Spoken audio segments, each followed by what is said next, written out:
Magandang gabi sa inyo lahat. Ito mga kababayan, mga kaibigan, ito na naman si Marzolo. At nagbabalik kung bago ka pa lang sa channel ko, please subscribe naman to my channel dahil malaking tulong po sa akin yan. Para siyempre, dagdagan po natin yung ating kahit mahirap po mag-gain ng isang subscriber, pilitin po natin at patas lang po itong gagawin natin. Ano? 'Wag na ho tayong ano, yung iba kasi diyan nang-aalok ng mga kung ano-ano, para tumaas lang yung ano. Ako, okey lang sa'kin kahit 'di tumaas basta mahalaga sa'kin is, magawa ko yung gusto ko, yung hilig ko talaga. Eto, alam mo madalas akong mag-isa pero gusto ko talaga nag-iisa dahil, nagagawa ko yung gusto ko, okey? At eto nga, isa ito, nagagawa ko yung mga ganitong bagay. So ito, mga kaibigan, alam mo naman na mga Pilipino 'di ba, sa buong mundo, napaka-hospitable po natin. Tayo po yung, mga taong, kung saan mo makita sa buong mundo is nakangiti. Yan po ang Pilipino, yun po yung, nature ng Pilipino, yan po yung parang kultura. Hindi, I mean hindi naman kultura, yan po yung talagang likas sa mga Pilipino na 'pag nagtagpo sa ibang bansa akala mo magkakakilala pero hindi magkakakilala, pero 'pag sinabing, "Pilipino ka?" "Oo, Pilipino." Pero ito po sa isang likas po sa mga Pilipino is maalaga po, maalaga sa matatanda, magalang sa matatanda, ha. Ang ita-topic po natin is tungkol ito sa, viral ngayon na naman na si Vice Ganda na paulit-ulit na lang niya 'tong ginagawa na panlalait sa kapwa niya. So hindi natin alam kung, ano pa talagang gusto nito ni Vice Ganda is napakayaman na naman nito, nasa kanya na ang lahat, lalaki, unang-una lalaki, pangalawa lalaki, pangatlo lalaki, puro lalaki. Pero bakit hindi pa rin ito maka-move on, hindi makuntento sa ginagawa nito? Ang lakas pa rin ng loob na gumawa ng mga ganitong bagay. Unang-una dati si Jessica Soho, Pastor Apollo, tapos ngayon si Duterte naman. Alam niyo kasi mga kaibigan, 'pag kinalaban mo talaga si Duterte halos, 32 million, halos milyon-milyong Pilipino ang nakasuporta dito dahil 'pag kinalaban mo talaga 'to magbitaw ka ng masasamang sinabi lalo na't ikaw artista, eh, talagang babaliktarin ka ng mga taga-suporta ni Duterte.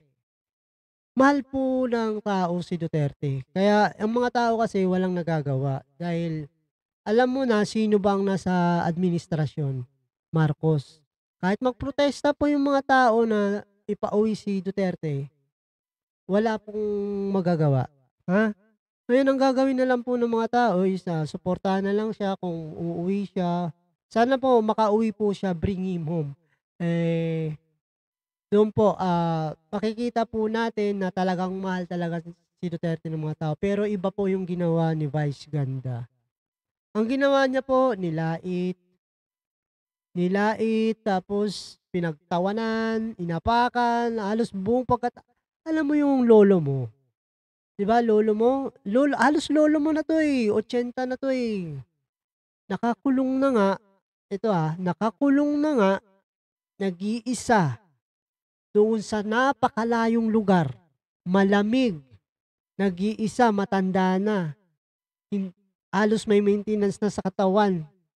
Pagtatawanan mo pa, lalaitin mo pa, ang naging ambag mo lang naman sa lipunan, Vice Ganda, is, mambastos, magpatawa, ayan lang. Pero sa point na 'to hindi ka na nakakatawa, ka na, ha? Ngayon ito, pakinggan po natin yung mga sinabi ng mga netizen na against sa ginagawa ni Vice Ganda. Kasi para po sa mga mamamayang Pilipino at, netizen, taga-suporta ni Duterte is, sobra na po ito, below the belt na po ito. Pamilyang Duterte ang nagbigay sa'yo ng kaligtasan nung time na presidente pa ito, yung mga kapatid niyo, kapatid niyong babae na nakakapaglakad nung si Duterte pa'y nasa posisyon, nakakapaglakad po sila sa gabi. Bumibili sila ng milk tea, Jollibee, McDonald's, sa gabi. Ngayon, sabihin natin, bili ka ng milk tea o hindi ka na bibili. Magpapa-deliver ka na lang eh. No? Pansin niyo yun? So ito po, panoorin po natin yung mga komento ng mga netizen, mga suporta ni Duterte, ng mga solid DDS. Ang komento nila tungkol kay Vice Ganda. Panoorin po natin. Matapos gawing biro ang buhay ni former President Rodrigo Duterte at gawing pulutan sa concert nito sa Araneta Coliseum, Vice Ganda tuluyang binoykot ng maraming DDS at damay pati ang mga produktong ini-endorso nito. Tila lintik lamang araw ang walang ganti dahil sa hindi inaasahang pagkakataon. Mukhang mararanasan raw ni Vice Ganda ang karmang hindi nito inaasahan dahil bukod sa kanyang sariling concert, dinamay ng maraming netizens sa pangboboykot ang multi-million endorsement deal ng komedyante. Correction lang, Pist, no? Sa iba kasi naniniwala sila sa karma. Pero ako, hindi po ako naniniwala sa karma eh. Naniniwala po ako sa action agad. Ang karma po kasi, matagal na itong, kung may karma talaga, ilang beses na ba ito ginawa ni Vice Ganda, pero lalo siyang umaangat. So it means wala talagang karma. Eh kung makarma man to kung totoo man yung karma na yan, huli na ang lahat. Nagawa na ni Vice ang lahat. Nagpakasasa na siya sa kayamanan niya. Kahit papano na naranasan niya ng mga buhay ng marangya. So, hindi po karma tawag doon. Yan po ang nakatadhana sa kanya. Kabilang ang McDonald's, Young Pork Tocino ng CDO, Shopee Philippines, maging pansin ko lang kanina dumana ko sa McDonald's din, na Vice Cosmetics. Maging wala ang nang kanyang kumakain, official kukunti na Facebook lang page dito na sa mayroong Miami. 20 million followers. Ngunit matapos batikusin si former President Duterte, bumaba ito sa 19 million followers. O humigit kumulang 1 milyon ang nabawas sa kanya. Wala pang 72 hours ang nakakalipas. Narito at panoorin ang full report kung saan bukod sa kanyang sariling concert, binoykot na rin ng maraming netizen ang mga produktong ini-endorso ni Vice Ganda matapos ang kanyang ginawang biro sa buhay at sitwasyon ng dating Pangulong si Rodrigo Roa Duterte. Narito't panoorin ang full video. Sabi ko nga kanina, dapa na po yung tao, dapa na po yung matanda. Alam mo, naiiyak ako kasi idol ko talaga yung si Duterte. Dahil nung namuno po ito is, mukha nga akong addict pero namuno to nung paglalabas ako, hindi naman ganun yung mga pulis na pag hinalaan ka lang kung wala kang ebidensya. Kahit mukha akong addict, suportado ko to si Duterte, no? Parang, naalala ko kasi yung lolo ko sa kanya Kamukhang-kamukha niya, kaya, alam nyo yung, yung, malayo ka sa lolo mo. Parang ganun yung nararamdaman ko na, parang malayo si Duterte na, alam nyo yung taong pakiramdam na nag-iisa, matanda na, walang makausap, tapos, nasa ibang bansa pa at nakakulong pa. Di ba? Napakahirap po ng sitwasyon ni Duterte. Kaya, Vice, di ko alam bakit. Sana nga talaga may karma. Kaning gihimo ni Vice Ganda nga pagpangantsaw ngadto kang Tatay Digong. Unsa kahag balusan pud nato? I-boycott nato ang mga gina-endorso ni Vice Ganda nga mga produkto. Sama sa McDonald's. I-boycott nato na dito sa tag-Jollibee. Huwag na kayong kakain yan. Jollibee na lang tayo. Mas masarap nga dun. Hello kabayan, ito. Kita nyo yung isang performer dito sa Pilipinas na binabastos yung dating presidente. Dapat ito i-ban. Huwag panoorin lahat ng pelikula, ng mga concert, dahil napakabastos, walang galang sa dating Pangulo. Sabihin na natin may ginawa siya, hindi pa naman napapatunayan binabastos, nakasuot pa siya ng sungay. Ito ay hindi magandang ehemplo bilang isang model o kaya artista na pinapanood ng mga bata. Napakabastos. Dapat iban talaga yun. Wag panoorin, wag lahat. Wag na. Lahat ng mga DDS, hindi man DDS, dapat ito iban. Kasi hindi siya maganda eh. Dati ang binabastis niya, Jessica Soho. Ngayon naman si dating President Duterte. Yung ganitong bastos na yumaman dahil sa pagbabastos ng ibang tao, na hindi naman komedyante ang ginagawa, kundi pang babastos.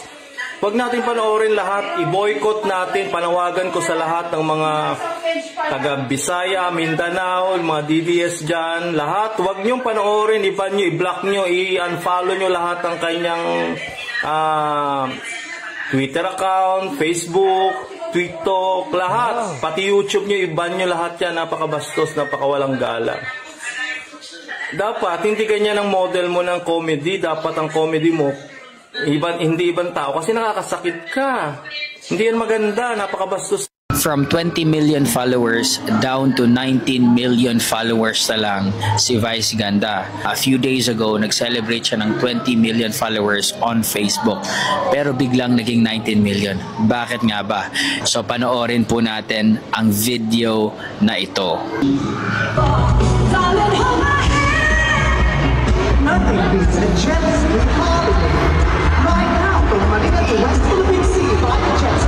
Get unlimited one-on-one Insulto ka, Bites. vessels and free trip to The Hague by the ICC. Promo applies to DBS only. Big allowance and BBMs are prohibited. Huwag niyong subukan ng mga putang nila yun.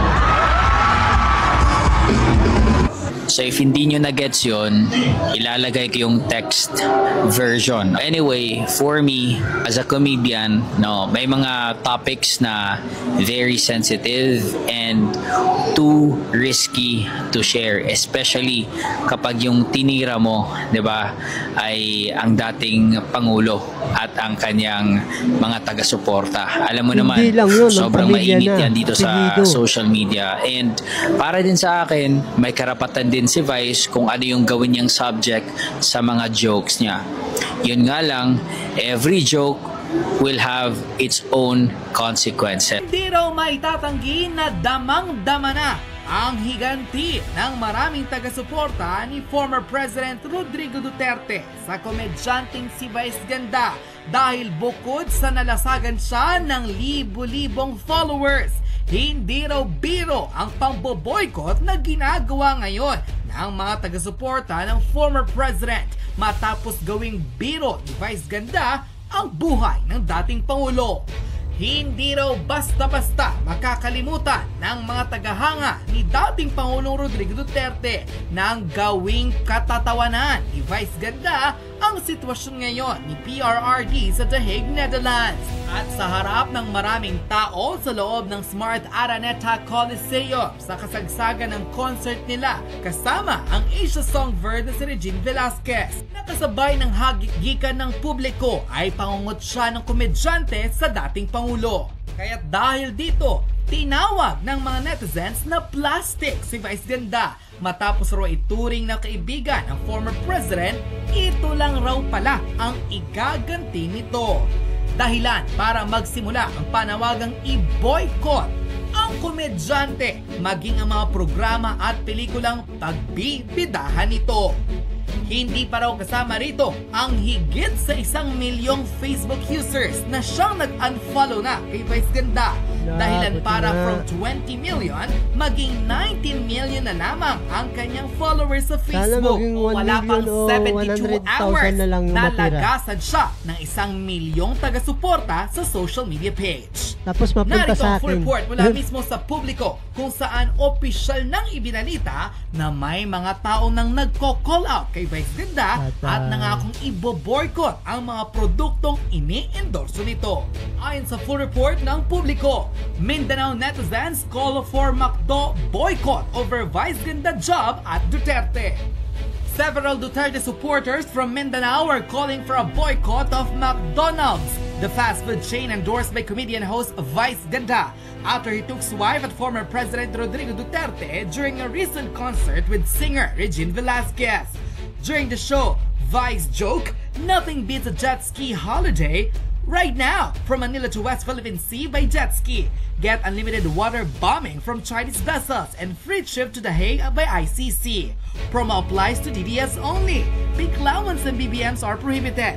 Huwag nyo akong subukan, mga inyo. The line cheers from some in the audience about outrage from Duterte loyalists online. A popular vlogger from the region declares on his Facebook page, Taga Mindanao, no McDonald's for now until Vice Ganda is fired. Unquote. Ngunit mukhang hindi dito natatapos ang galit at paghihiganti ng marami sa mga taga-suporta ng dating Pangulo dahil bukod sa opisyal nang nanawagan na i-boycott ang fast food chain na inendorso ni Vice Ganda. Dawit rin dito ang ilang multinational company na nagtiwala sa komedyante para sa kanilang produkto na ngayon ay bino-boycott na ng publiko. Kasama sa pinanawagang huwag suportahan ng maraming netizens ay ang produktong Young Pork Tocino ng CDO, ang worldwide shopping app na Shopee, maging ang sariling makeup line ng komedyante na Vice Cosmetic ay bino-boycott na rin ng publiko. At ito pa ang isa sa nakakagulat. Nag-viral ang isang public post ng netizen online kung saan ay tila ipinamuka kay Vice Ganda kung gaano raw nito binastos ang dating Pangulo, kaya't hindi rin daw nito masisisi kung ganito na lamang kalakas ang galit at ang pangboboykot ng mga tao sa Patay, mga Vice Ganda, di ka na makakalabas. Ayon mismo sa viral trending post ng netizen online, huwag kang masyadong kaya? mayabang dahil Pero babagsak maglakas ka ng loob hindi mo na- namamalayan. Ito ang paalala Naku, sa atin huwag ng naman. maraming mas nakakatanda. But Vice Ganda failed on this dahil ingrato Naku, at wala parang siyang modo. naramdaman ko na Dapat lang nahuhulaan ko na i-boycott to si ang Vice endorsement Ganda. niya dahil hindi Kung ano biro ang mangyayari. ginawa niya. Nowadays, the people choose fame over respect, money over integrity, and power over dignity. Sa henerasyon Tao. natin ngayon, Tao napakabihira magpaparusa ng mga sa'yo, sikat na Vice. marunong rumispeto despite all the success. Ayaw And mo Vice Ganda is rumispeto, not ah. this type of public personality dahil even before, bastos na talaga yan. Oh, diba? Ang hilig niyang maglaro ng ganda-gandahan and most of the time, he thinks bankable ang mga jokes niya. Well, matter of fact, hindi siya isang komedyante dahil ang tunay na komedyante hindi gagamit ng ibang tao para maging mabenta ang joke niya. Hindi siya gagamit ng kahit na sino para lang may matawa sa mga biro niya. Kabaligtaran niyan lahat ng ugali ni Vice Ganda.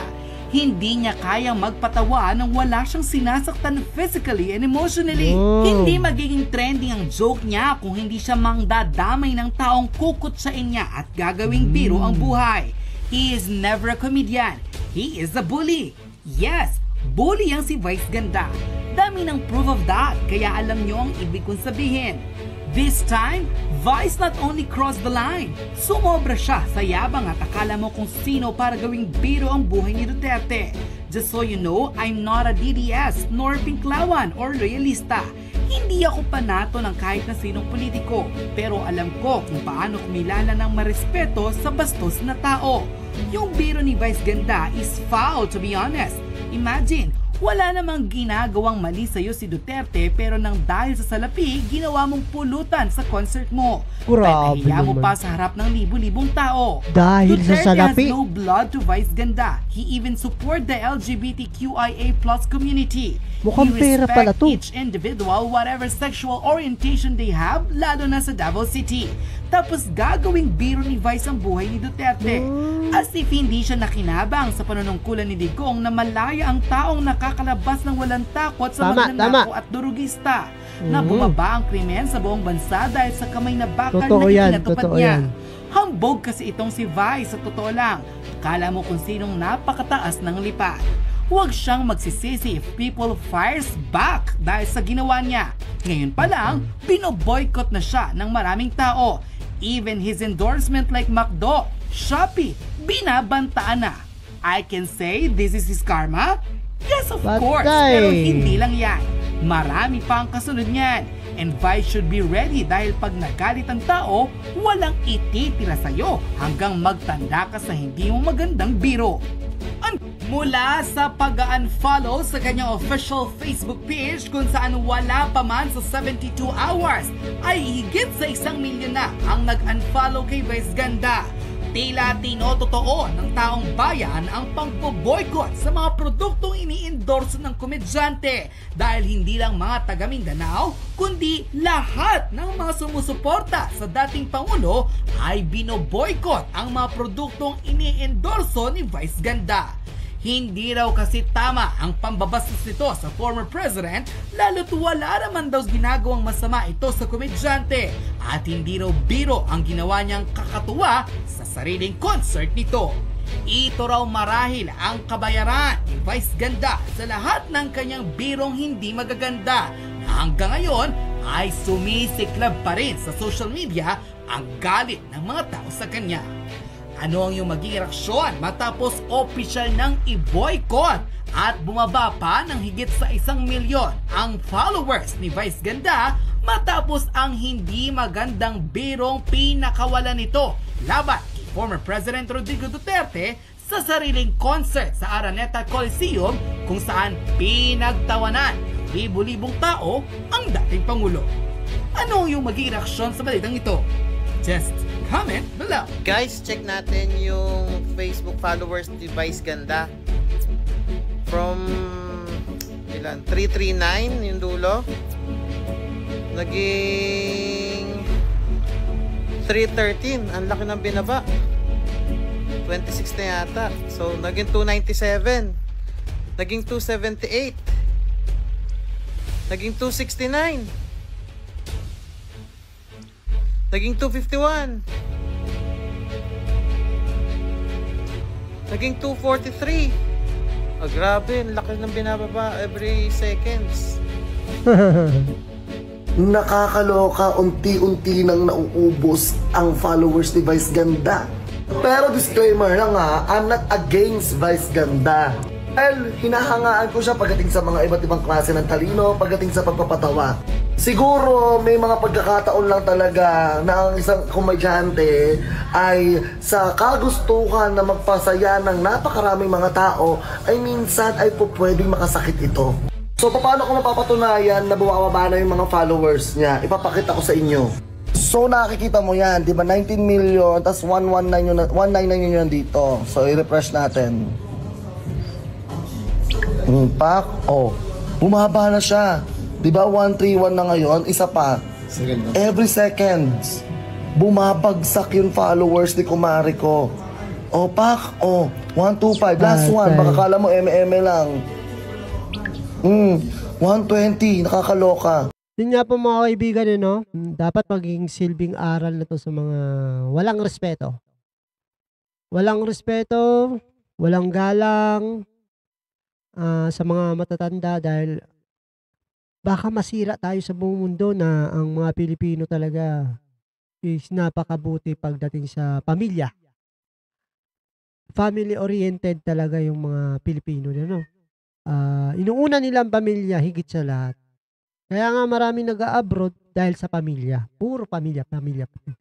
Walang nag-abroad na OFW nang inisip ay sarili. Puro pamilya yan. Maniwala kayo sa akin. May iba kasi sarili. Pero ilan lang naman yan. May kilala din akong ganun. Nag-abroad dahil para sa sarili. Sa totoo lang mga kababayan, mga kaibigan, etong ginawa ni Vice is pwede makapag-provoke sa China. Dinamay niya pa yung China. No? Baka maging persona ng grata siya sa China. Di natin alam. Baka naiintindihan ng mga Chinese tong ginawa niya. Na baka sabihin ng mga Chinese, ganun na ba kami kasama? Kung ano? Di ba? Baka makapag-provoke, girahin tayo, patay tayo diyan dahil sa iyo, Vice, madadamay pa kami. Kaya po, yan po lang mga kaibigan, mga kababayan, magandang gabi po sa inyo. Ito naman si Marcelo, kung bago ka pa lang sa channel ko, please subscribe. I-hit mo yung notification bell, i-select mo yung all para updated po tayo sa ating mga video ginagawa na ko tulad nito. So, hanggang sa muli po, ito po si Marcelo, nagsasabi ng Babu! Lagyan natin ng echo, no? Ooh,